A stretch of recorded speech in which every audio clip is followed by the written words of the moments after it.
Joining us now, Democratic Congressman Adam Schiff of California. He's chairman of the House Intelligence Committee, and he is a member of the January 6th Select Committee and served as the lead impeachment manager for the first impeachment trial of Donald Trump.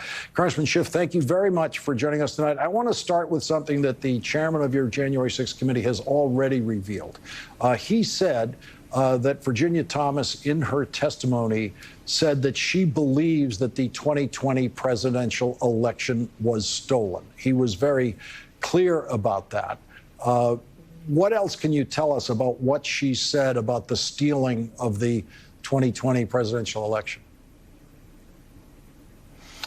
Well, Lawrence, as you know, and as you outlined a couple moments ago, I'm very limited in what I can say. I did participate in almost the entire interview of several hours.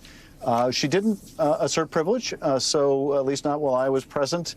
So she did answer the questions that we had. And of course, we had questions that go to many of the things you pointed out in that opening statement that she released.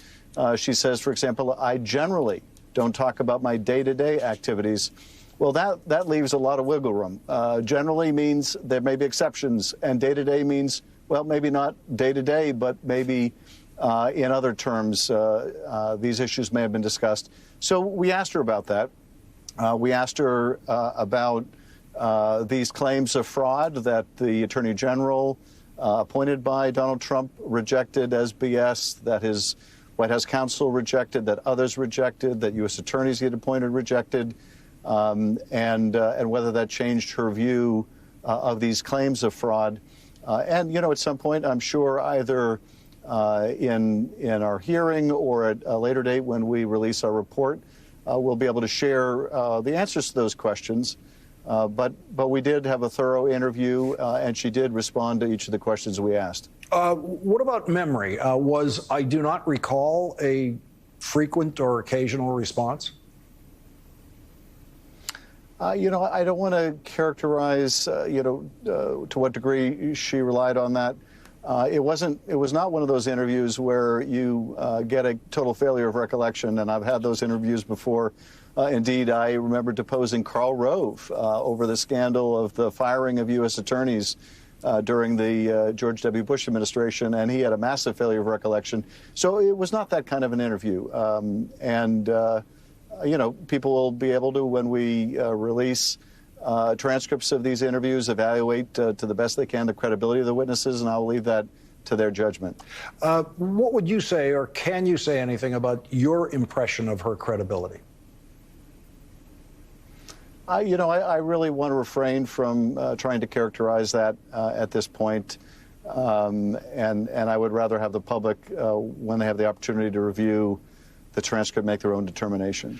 There is the question of whether some of her testimony might be used in the next committee hearing. What is your sense of that at this point? We just had the interview today. We haven't had a chance to discuss whether there are elements of that we might want to incorporate into the next hearing. I think it's very possible, but there hasn't been any judgment made by the committee. How would you describe the importance of her testimony to the investigation?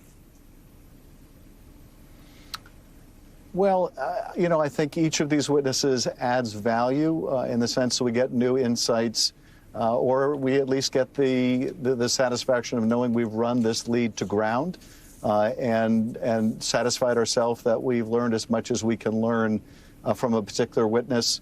I don't want to characterize this as, significant, insignificant. We thought that she had important information to share. She obviously was in communication with Mark Meadows and others. And as you read in those messages to Mark Meadows, she used awfully strong language in support of, this broader effort to claim that the election was marred by massive fraud that in reality did not exist. Let me turn to Russia before you go. And if Vladimir Putin does hold this annexation ceremony tomorrow, from your position on the Intelligence Committee, what effect do you expect that to have on the ongoing war in Ukraine? Well, first of all, I think people need to understand that what this is a press release and basically a press for, Russian consumption event that he's going to be hosting in Moscow. This is not based on anything that actually took place. It is a complete sham.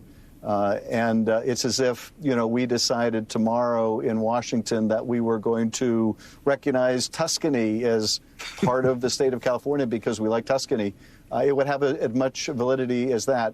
But also, it is a sign of the desperate weakness of Putin and the Russian war effort that they have to resort to such a palpably false sham, this PR exercise, because they're losing ground.